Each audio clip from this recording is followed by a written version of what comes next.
लाडक्या बहिणींसाठी सर्वात मोठी खुशखबर, आनंदाची अपडेट बघा.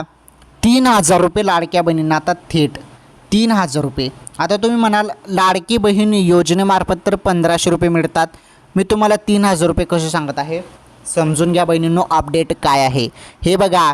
बहिणींच्या खात्यात आता थेट 3,000 रुपये तुम्हाला 5 जुलै रोजी बघा. 5 जुलै रोजी 1,500 रुपये जमा झाले तुमच्या खात्यात. जे पैसे आले ते जून हप्त्याचे पैसे होते. जून हप्त्याचे ते पैसे होते. किती पैसे आले तुम्हाला? 5 जुलै रोजी 1,500 रुपये आले. त्यानंतर आता 20 जुलैपर्यंत तुम्हाला अजून 1,500 रुपये जमा होणार आहेत तुमच्या खात्यात. म्हणजे बघा याच महिन्यात तुम्हाला 3,000 रुपये. आता 20 जुलै रोजी जे पैसे देईल तुम्हाला ते जुलै महिन्याचे पैसे आहेत आणि हे अपेक्षित आहे. आणि ही अधिकृत तारीख तर काही जाहीर झाली नाही, परंतु 20 जुलैपर्यंत सांगितलं जात आहे मीडिया रिपोर्टमध्ये की येऊ शकतात अजून 1,500 रुपये. त्यामुळे 3,000 रुपये याच महिन्यात तुम्हाला मिळेल.